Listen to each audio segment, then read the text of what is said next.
You're listening to audio from the Decidedly podcast. For more information, find us on Instagram at Decidedly Podcast.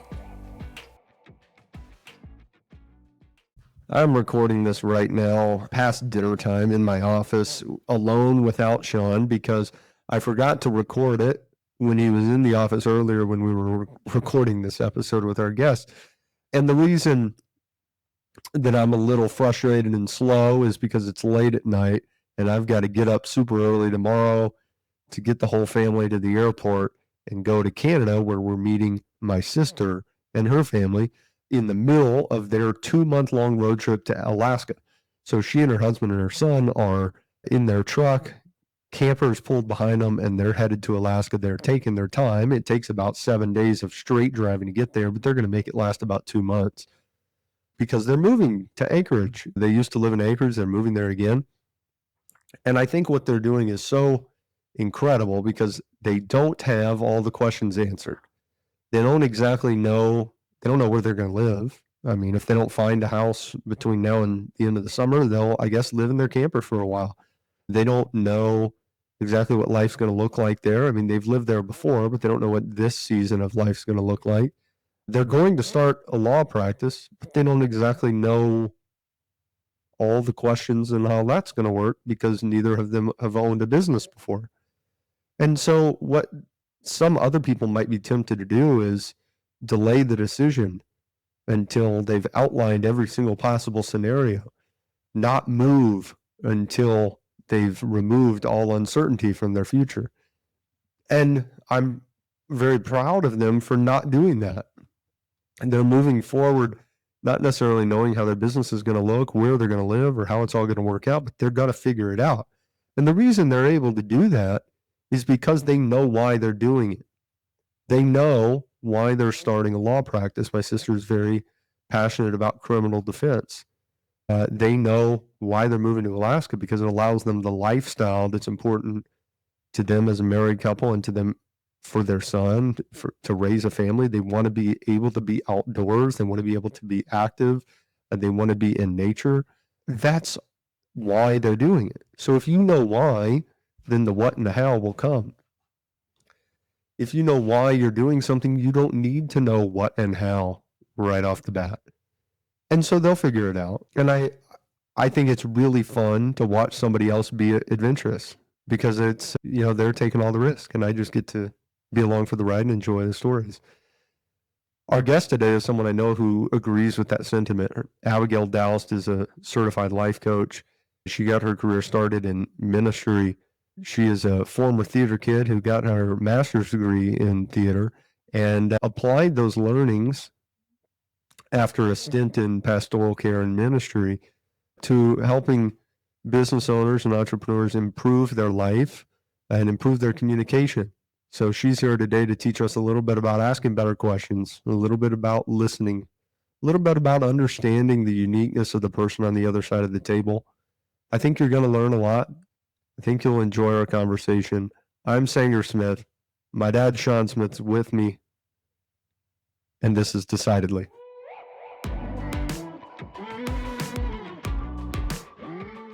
So I was having a discussion the other day on the trail, and I was talking with somebody. They asked me a very simple question. They said, "What kind of return should I be getting?" Right? And there's an easy, quick, inaccurate, wrong answer to that. Yeah. And there's a thoughtful answer that takes a lot of questioning, a lot of discussion. And so I was thinking about that interaction I had because as I start asking Abigail about, how do you make good decisions in communication? How do you get better communication? I'm likely to really step on it. I'm going to be so inarticulate compared to like what she thinks I ought to be saying. Well, I do have an impact on people that after they've been around me and learned a little bit about how to ask better questions, they start to get really insecure about their questions. I'm sorry, that's not a good enough question. That's what it was. I was afraid she's going to come back at me. Well, that's great. That's a dumb question. All right, it means they're aware. Yep. If you don't have an awareness in language for concepts, then you're not going to improve on them. How did you get interested in studying communication and helping business owners make better communication decisions? Sure. Well, if you want the true start, it's all the way back to when I was 10 years old and I started doing theater and I just loved it. And I just felt It, the power of words even then. And then I became a communications education teacher. So I taught high school and college level speech and theater for a number of years. And so that was kind of my sweet spot. Then fast forward, and my husband becomes a pastor in the Dallas area. And all of a sudden, we're doing all this pastoral care and we're with people all the time. And words matter. Like all of a sudden, it became not an art, not something people are clapping for, but like a very practical, everyday kind of experience. And then from there, I got coach certified, and that kind of changed my life. Coach certification. Sometimes people joke about certifications like that maybe only take a semester to get. Like, it's not legit. It's not a degree. It's not a licensure. And I get that. And I maybe was one of those people mocking it. But now that I've done it, I'll tell you, it's just one of the most life-changing trainings I've ever experienced. what's the main thing they're dealing with in coaching certification around that topic? Yeah, I would say I'm kind of a coaching snob. And so how I would define it is pure coaching. And that means not tainted by consulting or by my opinion or in my advice that I'm going to give you. But it's really, truly, you're a smart guy. And this is your life you're talking about. So you know your life better than anyone else. Is that why you brought me, Sean? Just to say Yeah, you're smart? just keep saying that. Keep Yeah. keep calling me when you say Sanger, I'm sorry. I was a plant.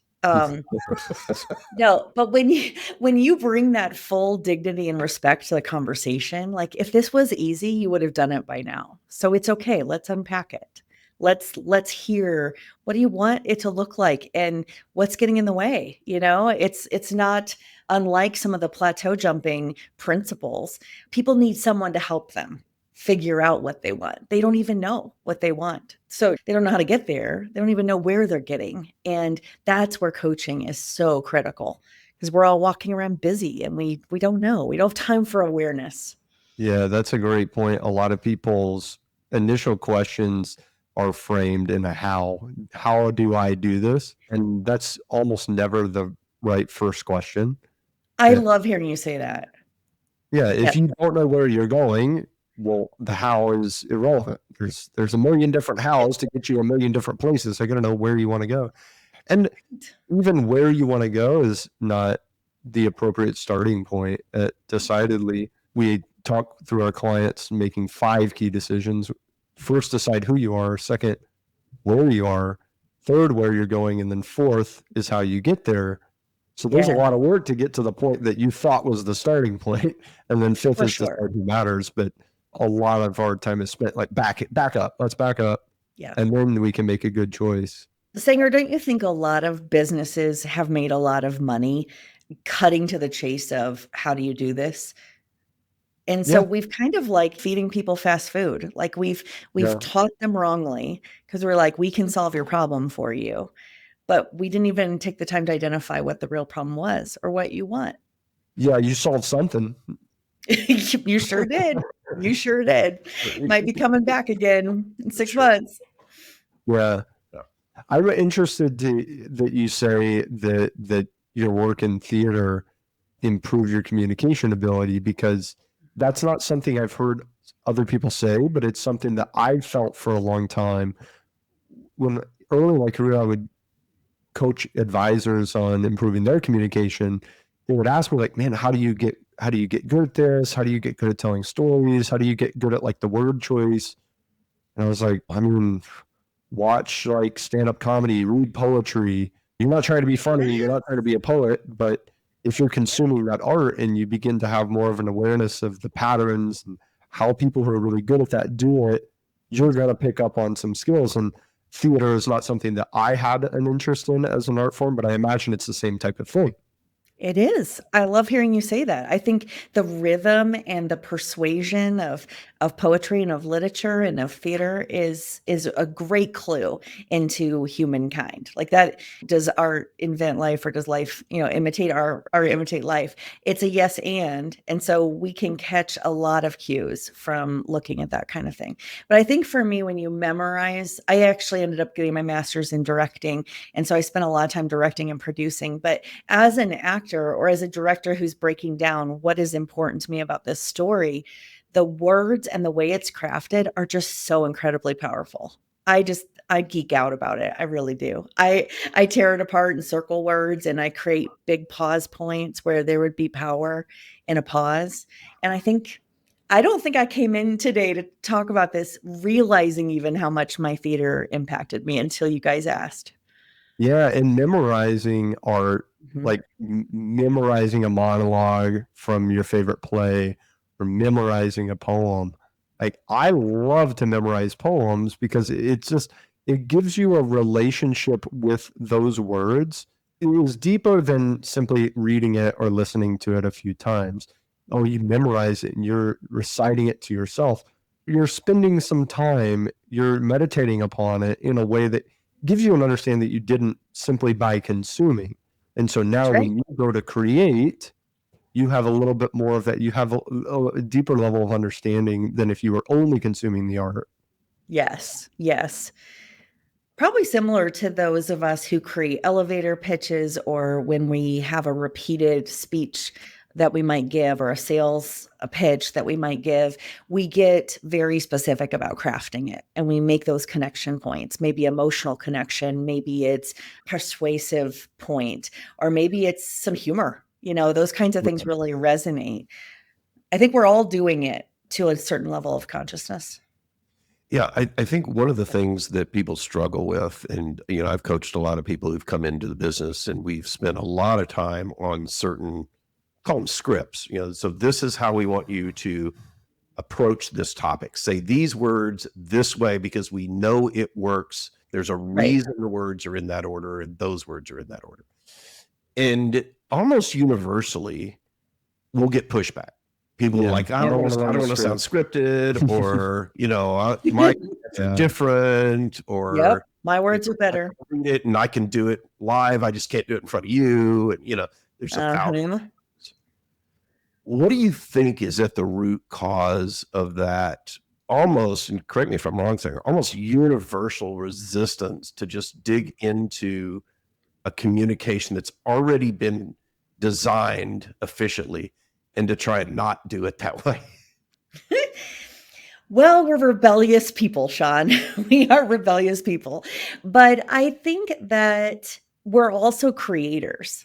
I think we're all creators. And even if it's not our skill set, we'd like to believe that we can shape something.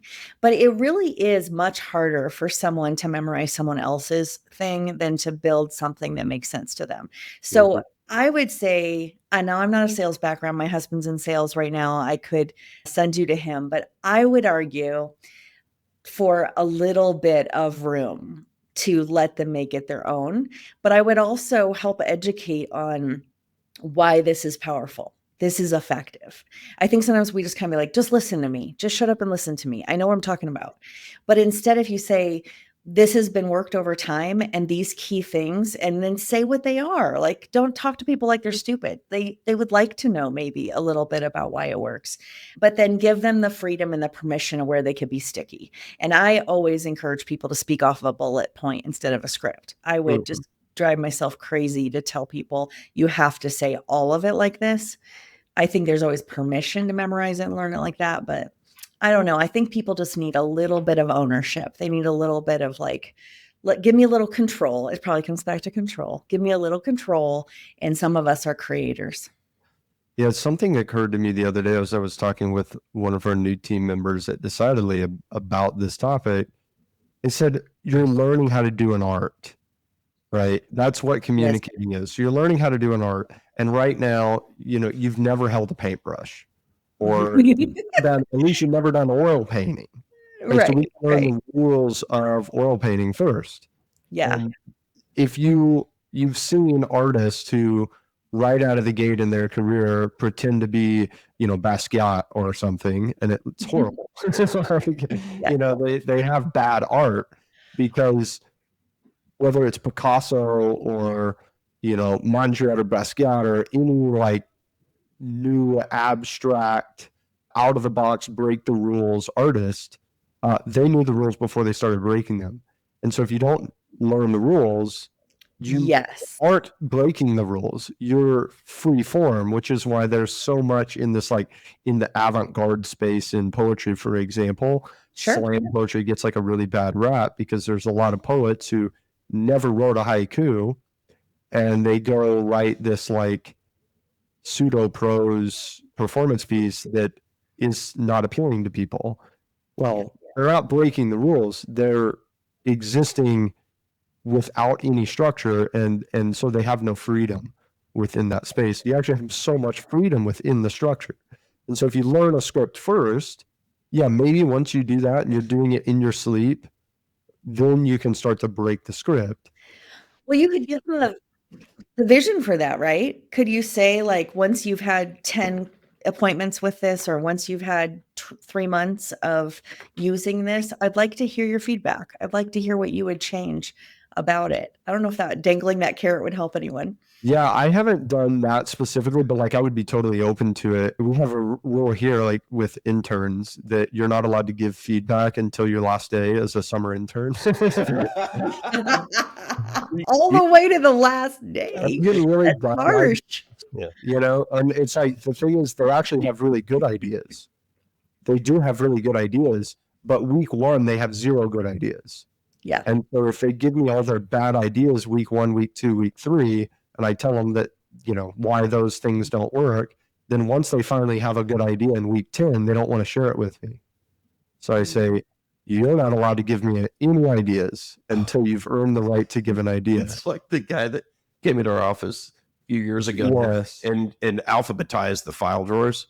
He's like, oh, these should be in alphabetical order. He took it upon himself. And he just put them in alphabetical order. He goes, this will be easier for everybody. He was really patting himself on the back. And the client service staff about beheaded him because like these were in process order, like what was hot. Oh my gosh. Like you totally That's just horrible. screwed us up. Yeah, they really didn't. And they had an attitude of him that he was arrogant, that was very difficult for him to get rid of because he wasn't attempting to be arrogant. He thought he was helping. They interpreted it as, oh, you think you have a better idea? Like we've been around for a while. The one literally was, I think, his first week. And that is why I have that rule. Yeah. Is because of him. Well, and it all breaks down to, communication. So there was a lack of communication on his part of asking the right questions, a lack of communication, sort of explaining why certain things were certain ways. Do you find as you do work with personality assessments, because I know you do work on DISC, do you find that there are certain, let's call it personality types, that gravitate more towards better communication and certain types that really struggle with it? That's a really good question. I would say that they're all equally jacked up. I think everybody has their own problems and their own strengths. So I don't think it's personality based. I think everybody has their thing. So like maybe the Ds, the drivers who are oftentimes leaders and entrepreneurs, maybe they are really good at being compelling about the vision. This is what we're going to do. This is the new plan. This is the Q3 strategy. And they're really articulate about it. But if they ran people over in that meeting, if they did not give a safe space for people to clarify, then isn't there something lacking in that communication? So walk me through those 4 categories. You mentioned driver. What are those?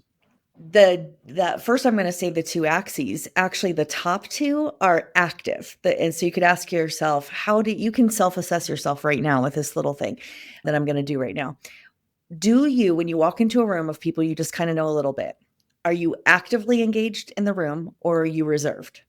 That's one way to just kind of, how do you engage the world? That's one way to look at yourself. And then the other axis is to say, how do I view success? At the end of the day, when I fall into bed, was it the task? and the project and some things I really got knocked out that I'm like, yes? Or is it like, ooh, that connection I made, that lunch I had, that phone call, that water cooler talk with that one person, that was meaningful to me. And so those are the two axes. But then, so let's go through the four real quickly. The active ones, the D is a task-oriented active person. Only about 10% of the world is D. They tend to be the CEOs. They're driven. Those are the best to be. Oh, I think so, personally. I always said that because I think Sanger is probably off the chart on that. Aren't you? The thing, unfortunately. Yeah. We might be overrepresenting the Ds. Yeah. Then the Is are active, but they're relationally active. They're the influencers and inspirers, and they want to make people feel better and they want community. So they're the ones that are saying, let's go to happy hour after work. Come on. And people go with them because they're relationally active. Then the S's are relational, but they are reserved relational. So they are more amiable, they're steady. 40% of the population is S, and it's thank God for it, because that's the workforce. That's the people who keep showing up every day, doing the right thing and getting along with people. And then the C's are very analytical. They're the cautious, careful types that have evaluated it all. They are very good at the details. And so they think it all through. And the only big fault with the C's is that they think they're right. So they can get super entrenched because they're the only ones that like really evaluated all the data. So they think they know that the answer they came up with is the right answer. And then they're not real quick to change their mind on that. Are they usually right though? Yeah, probably. Okay. So it's well-founded, I guess. Okay. Yeah, exactly. So these are not equally represented categories. They are not. D is only 10. I is, I think, 25, 40, and then whatever's left mathematically from there. I wasn't keeping track. Yeah. 10, 20. Oh, okay. So maybe I got 25. I's and C's are both 25. So they're kind of equal. S's are a lot, and then the D's are not very many. And a lot of us are blend. Like 85% of people are a blend of one or two or more of these categories. Yeah, so right. I prefer when blends. I really like blends because if you've done this activity at a conference or something and they're trying to call it red, blue, yellow, green, or they're calling it the otter, golden retriever, beaver. This is the same thing. It's melancholy, sanguine, choleric. This has been around for thousands of years. But when you get all dogmatic about it, like you're a C, and therefore this is the way I'm going to talk to you, and this is what I know about you, that is really not fair, since most of us are blends. And I prefer to use the letters than the animals, because then you're building some crazy animal, and like you're the beaver, golden retriever, whatever. It's like some mythical creature. It's weird. Do you find that there are ways that those different personality types, want to receive information and get communicated with? Oh yeah, for sure. For sure. Like the D wants it short and sweet. Don't tell me a long story. Get to the bottom line. Help me know where things are going. But the I wants a story. They want it to be positive. They want it to be relational. If you walk into a high I's office and you get right down to business, they might be offended. Like, why can't we just be a little relational first? The yes, you definitely want to be relational with, because they are relationship first. So even just a little chit chat goes a long way to just acknowledging this is a person I'm talking to. But for you to give general things to a C, like, oh, well, we're going to work on this big project, sometime soon, and we're going to do this next. And they're like, that was not helpful. The more ambiguous you are, the more the C starts twitching.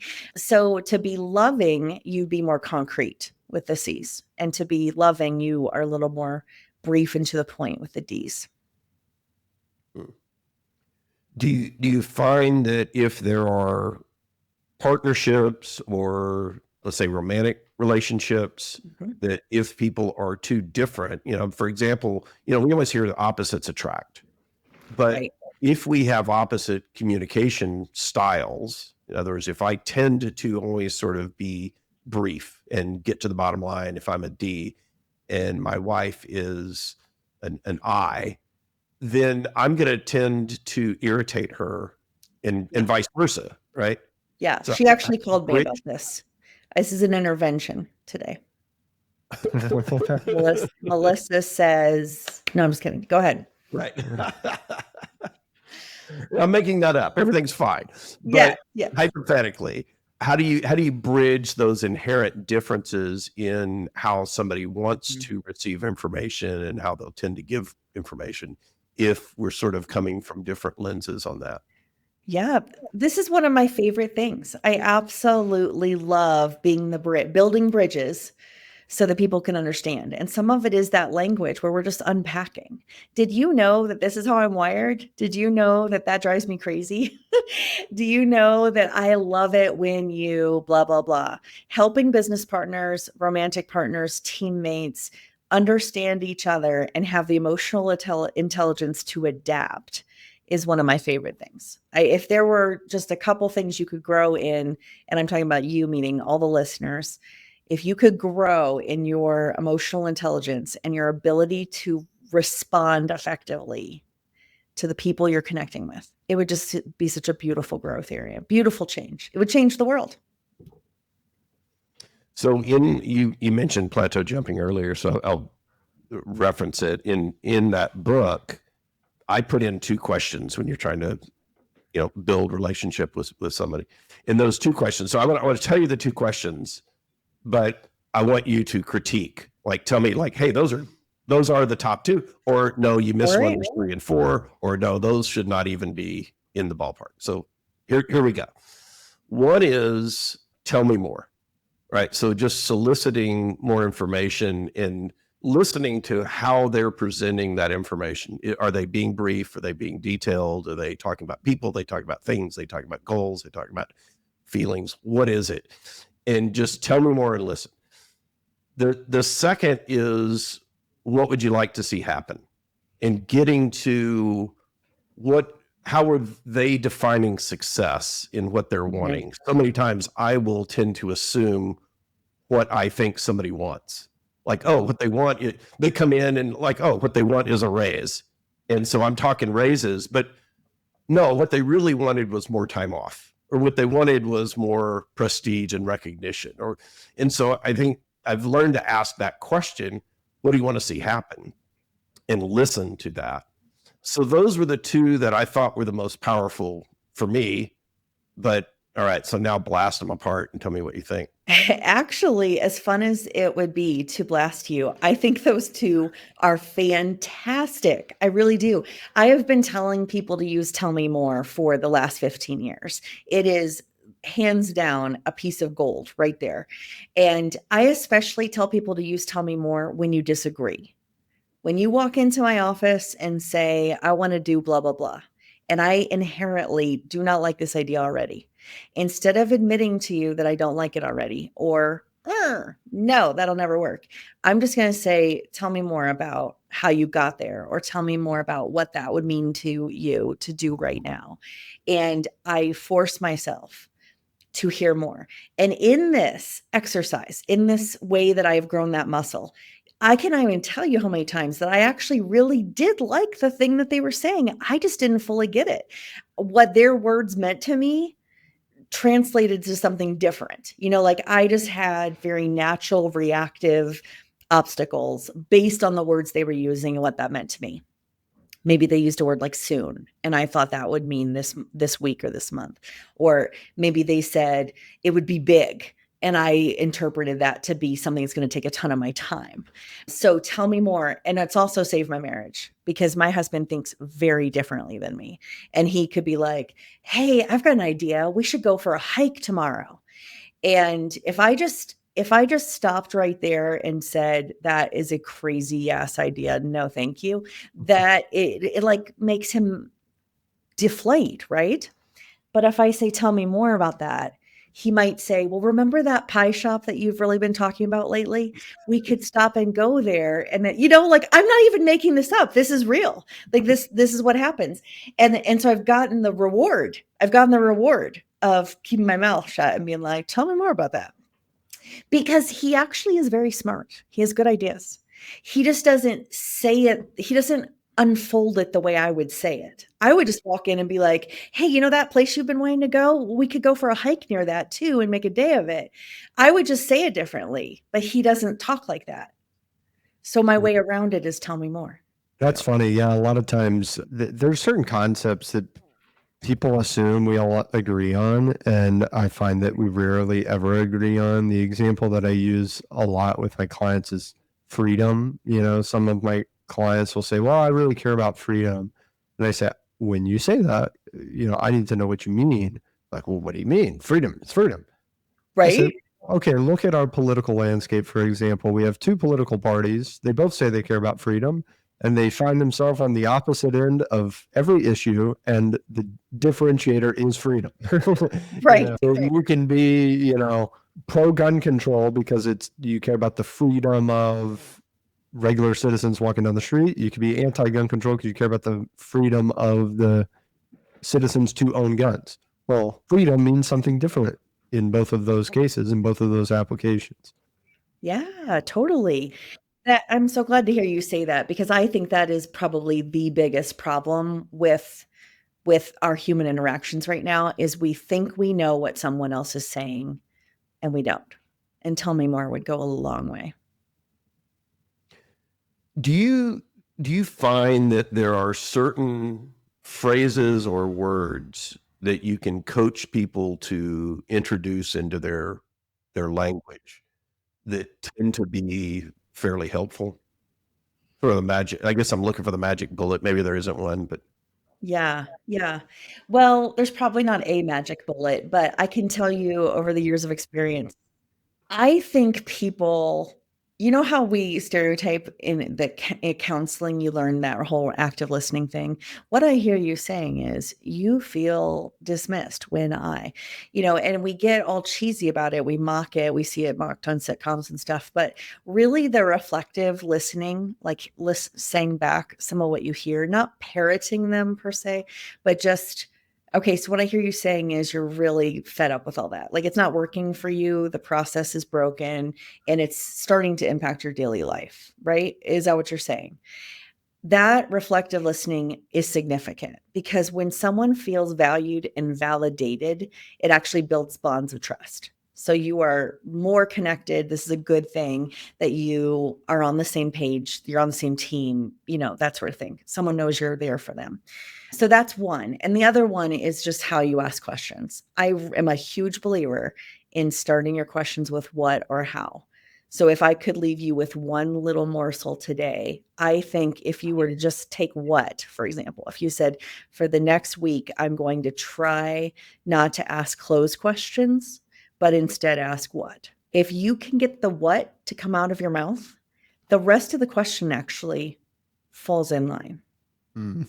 So I really do think this is achievable in the sense that, so the closed questions are like, do you, did you, are you, would you, could you, should you? All of these things are going to start us off closed. Does this make sense? Yes or no?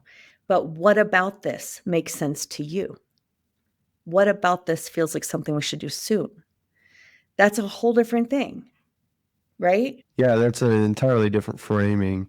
Do you find that people react, because you could achieve an open question with why, but you're saying what Mm, instead of why? mm. What's caused you to select that word instead of why? Nice job. Why can make someone defensive? Why did you do it that way? Why are you building it like that? Why are we meeting with this team? It can just lead to defensiveness. So I tend to avoid why questions for Makes that sense. reason. Yeah. I don't think they're always bad, but I think as a rule, I just don't go there. you do some work with behavioral financial advice and those concepts. Sanger and I both got certified in that years Required ago. decidedly. Everybody's got to, Was that right? every advisor has to do it. Yep. Yeah. How are you finding that the applicable concepts from behavioral financial advice, which is dealing with sort of how we make decisions based on sort of controlling emotions and so forth and the external stimuli that come in. How are you finding that your communication work dovetails with that work? Oh gosh, this is so much fun to talk about, you guys. I love it. I geek out about this. So, what is so fascinating to me is my perception, and I'm not a financial advisor, okay, but my perception of the BFA is that we learn that there are these behaviors and these things to kind of be aware of and values to ask people about, to have them like the trajectory and the compass of what's most important to them. And then you enter real people who don't have a clue what they are doing, what they want.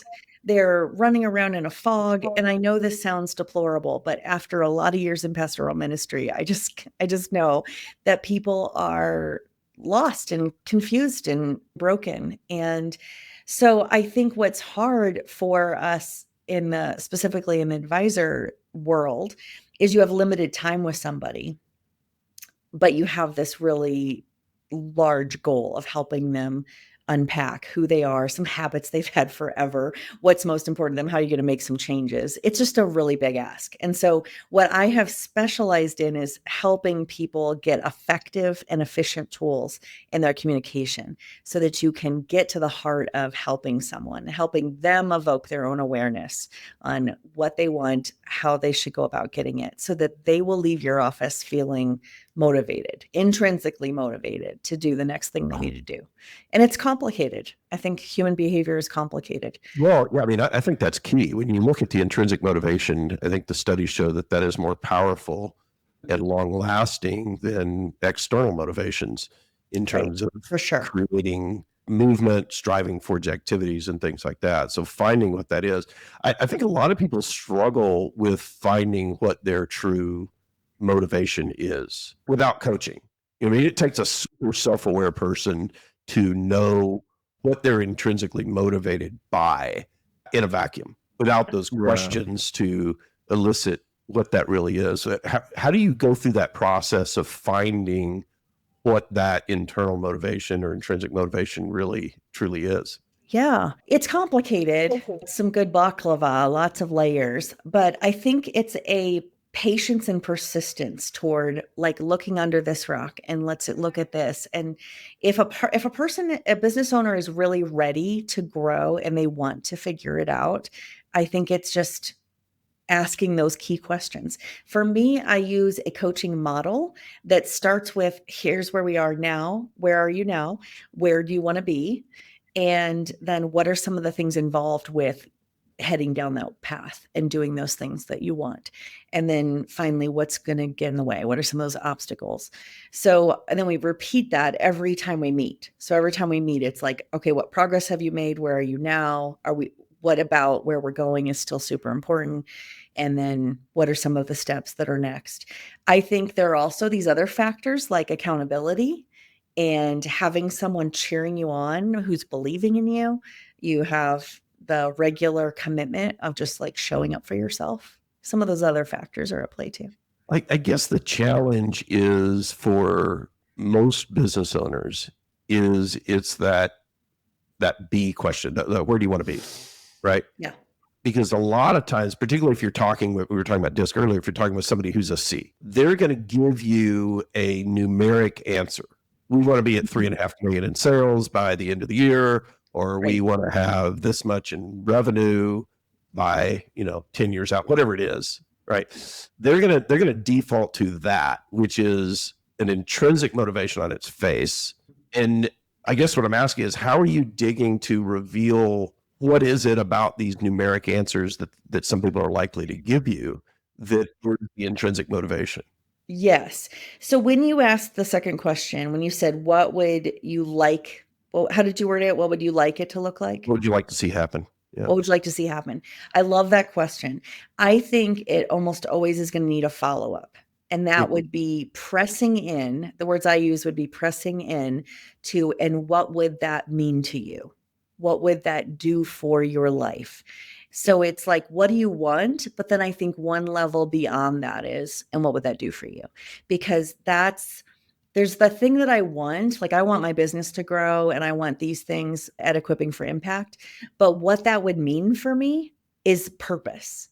It would mean showing up on a podcast like this and getting to talk about what I love that makes me energized.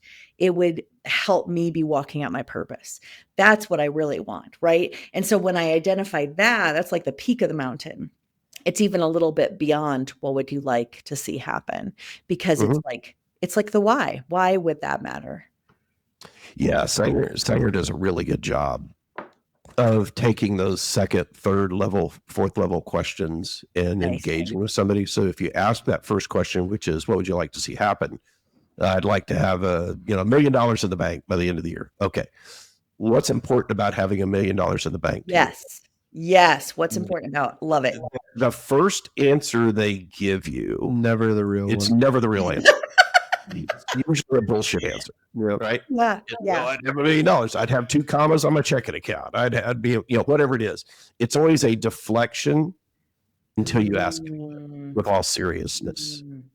And it takes a few times, and it can get awkward because people, I think, aren't naturally going to want to be introspective in a way that lays bare intrinsic motivations. It almost always works. I have only had it not work one time where I kept going and I was like, hey, I know this seems a little awkward. I'm asking this on purpose because my job is to help you get what you want out of your life and your money. And in order for me to do that, you got to know what you want. And in order to know what you want, I got to know what's most important. So I asked you what's important about your money. You said this. Well, what's important about that? And we were just not ever going deep at all. And the guy kind of said, hey, it seems like you're asking me this so that you can find something to grab onto for the rest of the call. And that's not motivating me to continue talking with you. Wow. And I said, well, that's okay. It's probably not going to be a good fit for us to work together. I was like, oh, well, yeah. I mean, if you can't even like get close to this is kind of what I care about, Sanger, then Right. I'm not going to like look at your portfolio and there's really nothing for me to talk about. I think maybe he was trying to say like, this seems like a sales tactic. Like, I guess you could say that, but it's a real tactic in the sense of, if I don't know what you care about, what are we going to talk about? Well, I'll give you generic advice and 25% of it might apply to you and the other 75% won't, but you're going to have no way of knowing which group you're in because you don't know what's important to yourself either. Well, it's like what I was saying before. He could ask you the question, what kind of return should I could get? And you could give him tell you the BS answer, right? But it's not going to be accurate. Yeah. Right. It can be helpful.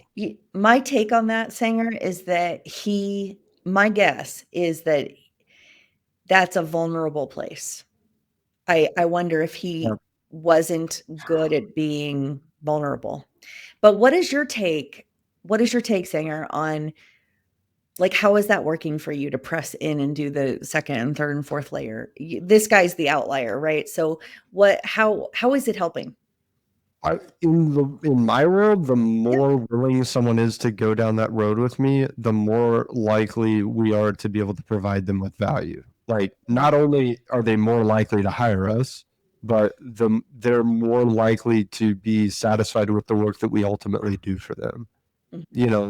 When people are resistant to that, that usually is telling me, like, even if we ultimately get there, the harder it is for me to take you there, the more my flags are going up where I go, even if this person hires me, they may always fight letting me in.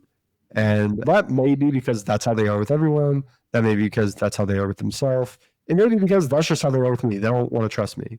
It could be my fault. But still, if we can't get there, then it's probably going to be difficult. So, when it almost always, like, and again, except for this one time, it will get you to what's really important. The more willing participation that they show, the better sign that is for everything else that we do. Well, I think it's broadly applicable in almost any business that you're talking about. So if I go into a chiropractor and I want other salespeople to ask me that. Yeah. if I'm going to hire someone to build my house, I don't want them to sit there and go, so how many bedrooms, how many bathrooms, how many garage spaces, how big do you want it? Do you want it 2 stories, 1 story?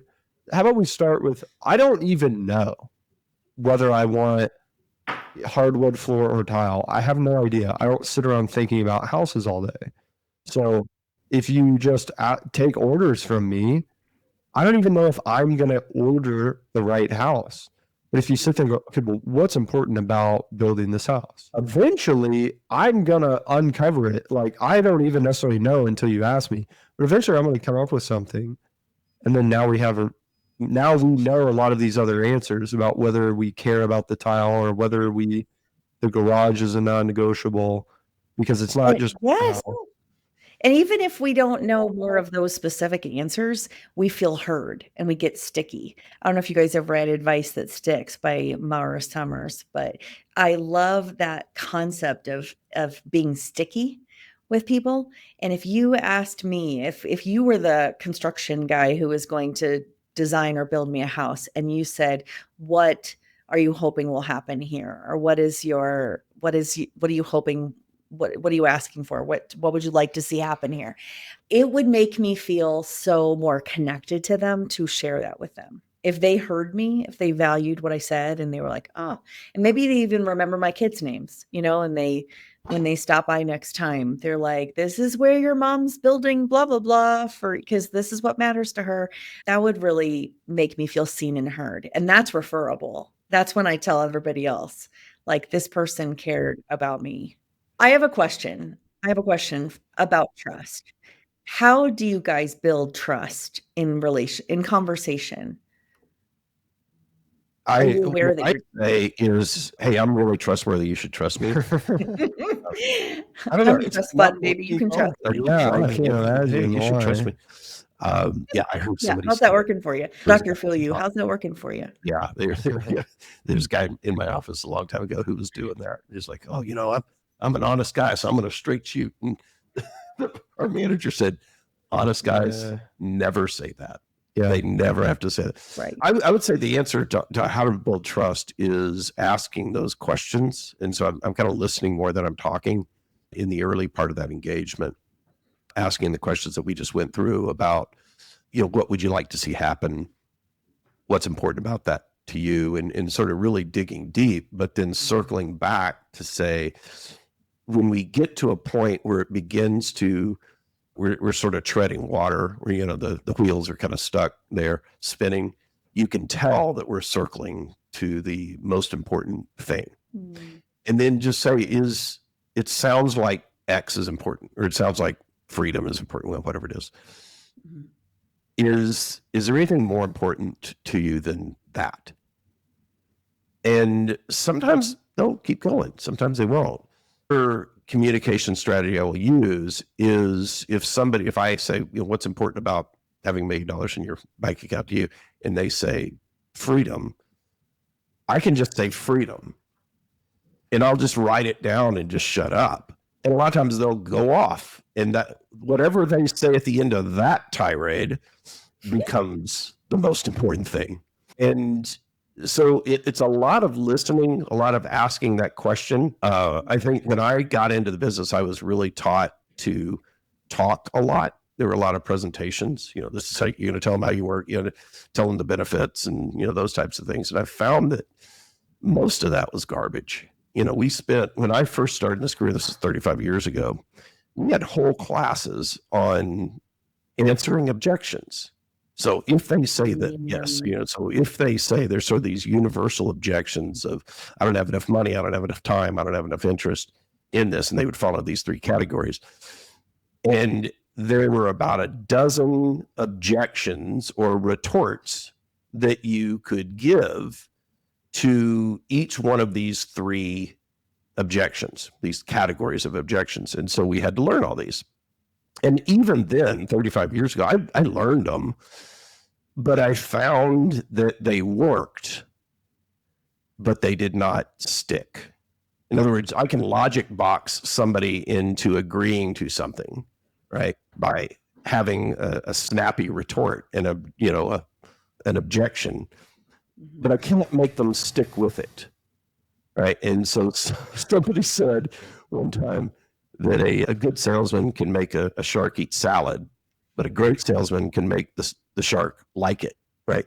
So you have to make sure that you're not just answering objections. And I found that if I listened enough, if I answered enough or asked the right questions up front, I never got to the objections or I self-deselected, like Sanger just talked about. I said, oh, this person is misaligned with where I typically offer value. I don't think it's going to be a good match, and could kindly sort of let them know and maybe give them some ideas of where they could go to be better aligned with what they were looking for.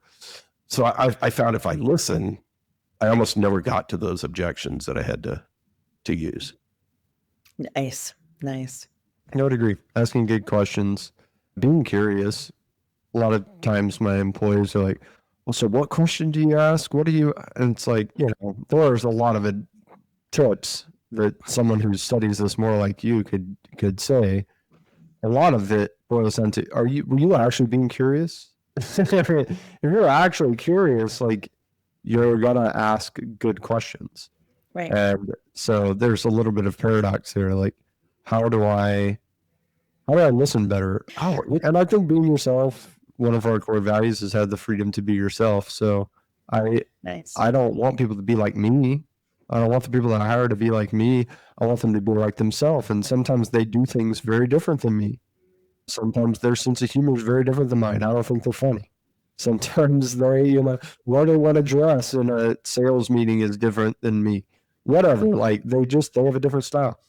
I'm not saying as long as that's your thing, do it, but don't do it because somebody else said that that's what financial advisors are supposed to do, and don't do what I do just because you saw me do it. There's certain things that, we're going to do it this way, but then there's certain things that are style, and you need to have the freedom to be yourself. I think you guys are really on to something there, because when people are given the freedom to be authentically themselves and to connect in their own way, to value relationship, to value trust, to value connection, but to give people the permission to do it in their own way is really significant. I love that. Yeah. What would you say is your single greatest decision-making tip for business owners? Oh man, that's a great question that I wish I would have thought about. I'm just going to keep it simple and say, talk to someone you trust who is good at asking questions. I just think to make a decision. Okay, so story time. A couple big decisions I made in my life. I tried to talk to people who I thought would support me, and instead they thought I was crazy. They ripped it apart. It was very devastating to me. So I learned, don't share big things with people because they might not be for you and they might not understand the risk that you want to take to do something. This is an unfortunate lesson, right? I'm sad that I learned this about myself. And so it made me a lot more isolation and dependent. But with my husband, a lot of times, same thing. He felt like he couldn't tell people. Now, as I'm much older, I can say I do have people in my life. I know better now who those people are. I also know how to start the conversation with, I'm not looking for you to poke holes in my balloon, but I'm going to do this. And I want to have someone who I trust in it with me. And can you ask me things that maybe would help me refine it, or, connect me to people who would help? I think if you're trying to make a decision, it is really great to have a good friend that you trust involved. But I don't say that flippantly because I've been burned by that. But I still value not being alone and having someone who will really cheer you on as you make that decision. Great. That's great. Abigail, I enjoyed talking with you, getting to know you. Where can people connect with you and the work that you do? Yes, Equipping for Impact is my company. So I'm on LinkedIn and Facebook and Instagram. And I would love to have you reach out, Abigail at equippingforimpact.com. And I'm excited about two things that are coming up for me. I offer an 8-week coaching mindset course online for folks who are professionals who want to incorporate some of these conversation tools into their lives. They don't want to go off and become a coach. They just want those coach-like tools in their pockets. And so that 8-week class is starting. The next one is August 13th, but you can always look to see the next one. And then I'm just rolling out today a parenting coaching program where you can learn, if you have teens or adult children that you're trying to connect with. This is the pivot that it's called Parent Pivot. This is the pivot we need to make as parents when our kids are getting to that age. If we want a relationship for the decades, we got to make a change. And that program is an on-demand kind of thing that you get to do on your own. And I'm really excited about it. Yeah. Well, maybe we'll have you back and talk about that. That sounds great. Absolutely. Thanks, guys. Thanks for tuning in to this week's episode of the Decidedly Podcast. To be notified when new episodes are released, be sure to subscribe on your favorite podcast platform. And while you're there, drop us a 5-star review because it helps more people defeat bad decision-making right alongside you. For show notes, decision-making insights, more episodes, and links to resources mentioned in this episode, check us out at decidedlypodcast.com. If you'd like us to help you make a decision, leave us a message at decidedlypodcast.com/make-my-decision for a chance to have your question featured in an upcoming episode. For more decision-making content, check us out on Instagram or Facebook at Decidedly Podcast. As always, thanks for listening. This is Decidedly.